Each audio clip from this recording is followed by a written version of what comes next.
Hi everybody, welcome back to Mentour and yet another video podcast. It's great to see you all back again, and thanks to all of you who has been sending in questions and suggestions on how to improve the podcast. It's great to see you guys interacting, and continue doing so. Continue to suggest new content and stuff. That's really the only way that I can keep growing this channel. So thanks again. And one more thing, if you feel that you are getting something out of it and you think that other people on maybe some forums, maybe some social networks or whatever would benefit from this podcast as well, feel free to tell people about it. I'm trying to grow the channel a little bit, and all help is greatly appreciated. So today I'm going to keep talking about my way to becoming a pilot. In my last podcast on this subject, I just finished my school in Aviation College of Sweden. So I had managed to secure my CPL, my instrument rating, and my ATPL theory.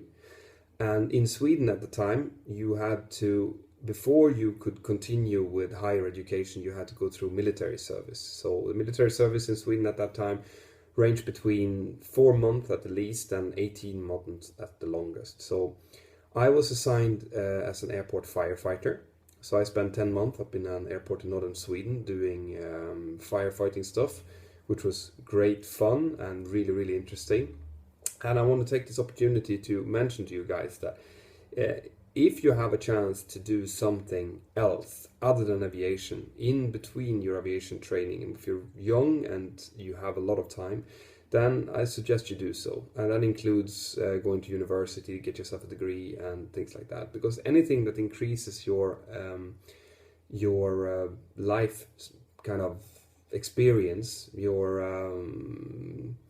just your general experience is going to be considered very good.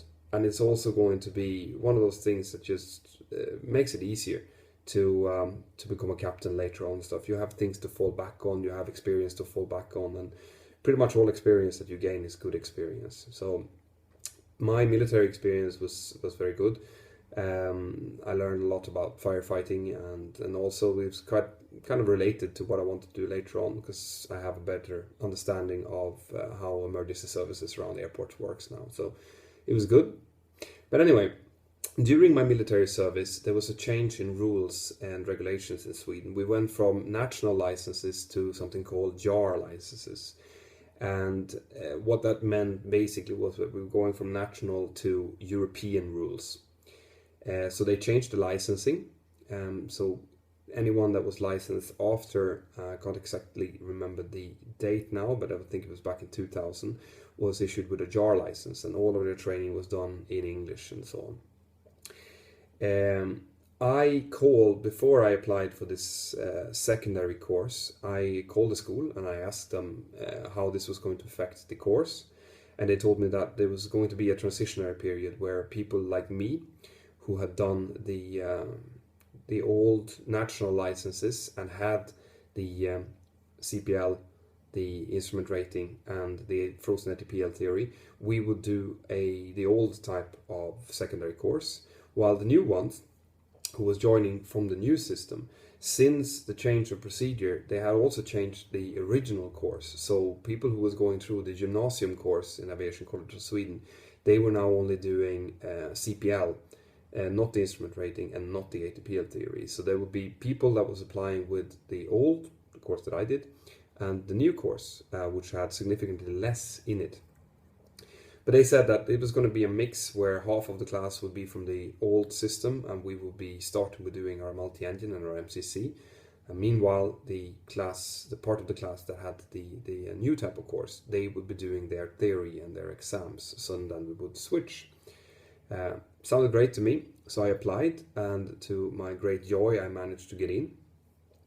But the problem was that once I got in, it turned out that they were not going to do a mixed class at all.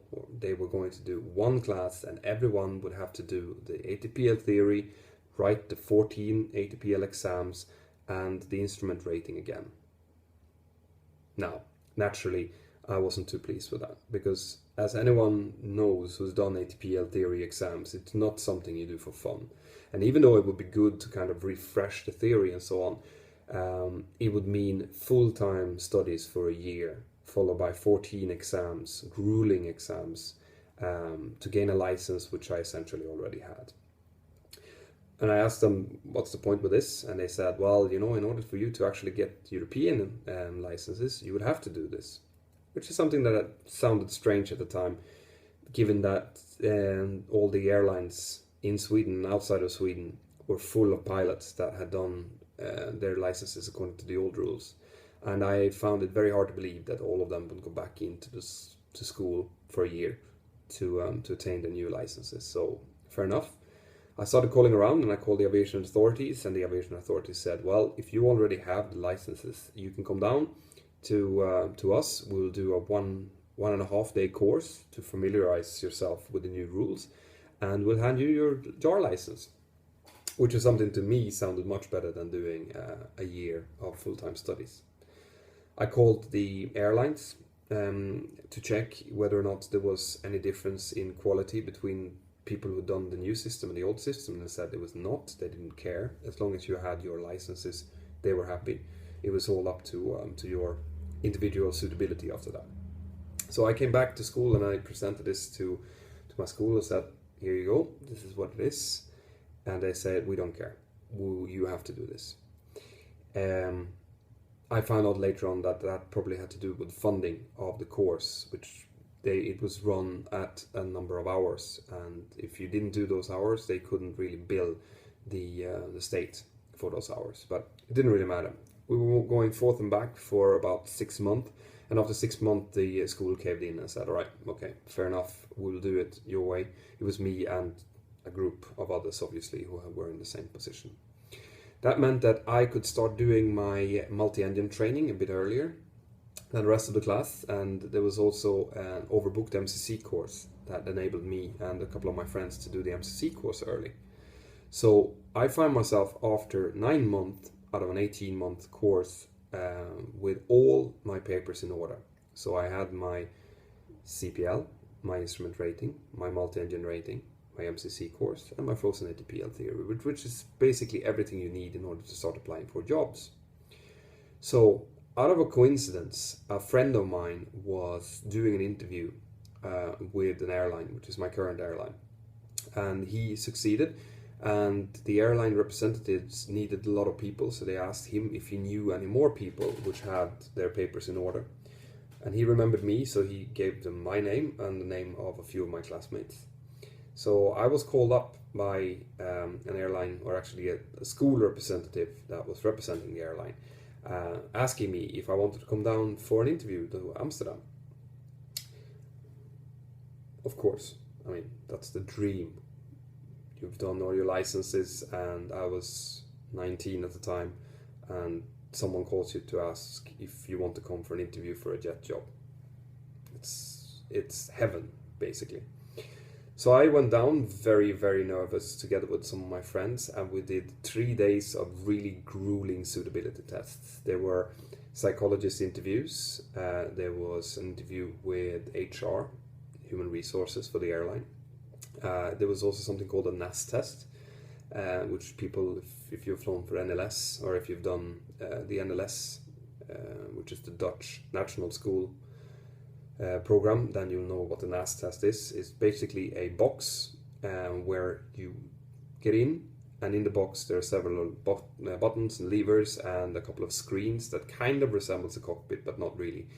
And on those screens there will be problems given to you, mathematical problems that kind of represent aviation related topics as well. And for 4 hours you are sitting inside that box, and it reaches well over 30 degrees Celsius in there while you're doing all of these tests. It's very, very hard. I came out of there, my hair was standing all over, and people was coming in after they didn't help them. They were already nervous, and when they saw me, they got even more nervous. So after those 3 days, they didn't tell us anything. They said, go home, wait, we'll call you.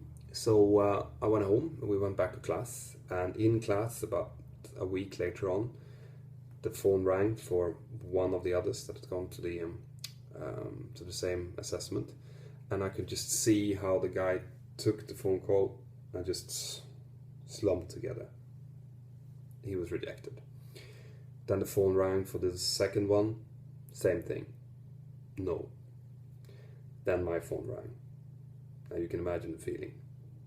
But the voice on the other end said, congratulations, we would like you to come and join the company.